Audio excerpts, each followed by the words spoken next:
삼성전자의 1분기 잠정 실적은 매출 71조 원, 영업이익 6조 6천억 원입니다. 영업이익은 전년 동기 대비 931% 증가한 건데 지난해 연간 규모보다 많습니다. AI가 탑재된 갤럭시 S24의 판매 호조와 무엇보다 4분기 연속 적자였던 반도체 부문이 흑자 전환한 영향으로 추정됩니다. 증권업계는 반도체 부분에서 최소 7천억 원 이상 흑자를 낸 것으로 보고 있습니다. 감산에 따른 공급 축소 효과로 반도체 가격이 상승을 했고 IT 업체들의 주문이 늘어나면서 AI 반도체 핵심으로 부상한 고대역폭 메모리 HBM 시장에 본격적으로 뛰어들며 실적 개선은 당분간 지속될 거란 전망이 우세합니다. 단기적으로는 타이완 지진 여파가 세계 반도체 시장의 초미의 관심사입니다. 타이완에는 마이크론 공장 등 전 세계 D램 공급량의 19%를 차지하는 생산시설이 몰려 있는데 일부 지진 피해가 보고됐습니다. 삼성전자와 SK하이닉스는 지진 이후 D램 가격 협상을 중단하고 공급 차질과 가격 상승 가능성을 지켜보는 것으로 알려졌습니다. 지진과 지정학 리스크가 재조명되며 장기적으로 엔비디아 등 빅테크 기업들이 TSMC에 쏠려 있는 파운드리 공급선을 다변화할 수 있다는 기대 섞인 전망도 나왔습니다. 제조에 대한 리스크를 줄이기 위해서 지역적으로 제조를 분산할 것 같고요. 그 대체되는 지역이 대한민국입니다. 실적 호조와 타이완 지진에 따른 반사이익 기대에도 불구하고 이미 주가에 반영됐다는 인식과 미국 증시 하락 여파로 삼성전자 주가는 1% 가까이 떨어졌습니다. SBS 김치성입니다.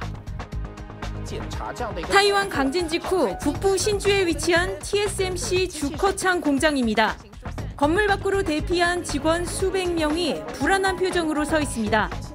지진 발생지 화롄에서 110km가량 떨어진 이 공장에도 진도 5의 여파가 미쳤습니다.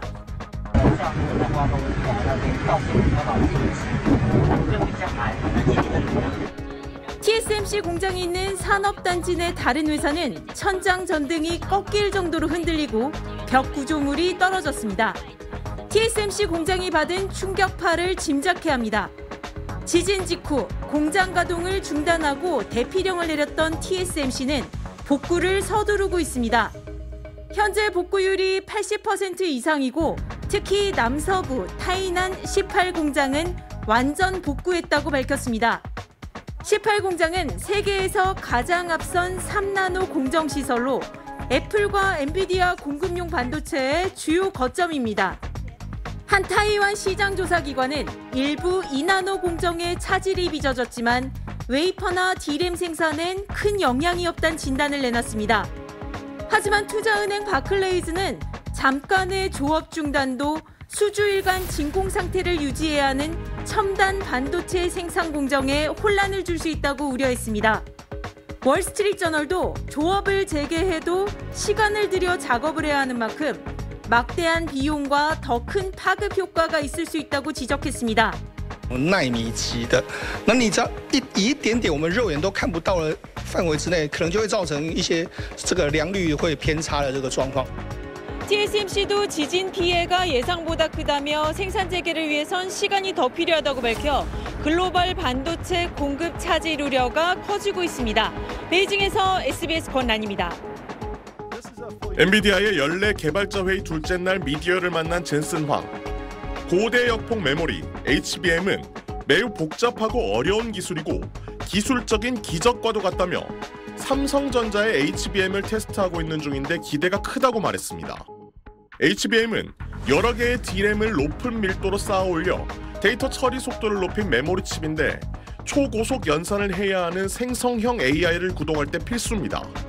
SK하이닉스가 5세대 HBM인 HBM3E를 이달 말부터 엔비디아에 납품할 예정이고 미국 마이크론도 2분기에 HBM 공급 계획을 밝힌 상황에서 삼성전자의 HBM 구매 가능성을 처음으로 언급한 겁니다. 일각에선 삼성전자가 세계 최초로 성공했다는 12단짜리 5세대 HBM이 아니냐는 추측도 내놨습니다. 젠슨 황은 한국인들은 삼성이 얼마나 대단한 기업인지 잘 모른다며 삼성은 매우 비범한 기업이라고 추켜 세웠습니다. 이 발언이 알려지며 삼성전자 주가는 5% 이상 급등한 반면 SK하이닉스 주가는 2% 이상 하락하며 희비가 엇갈렸습니다.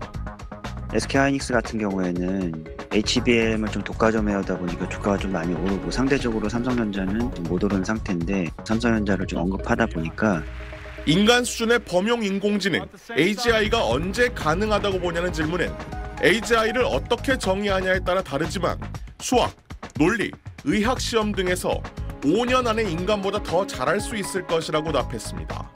SBS 소환욱입니다.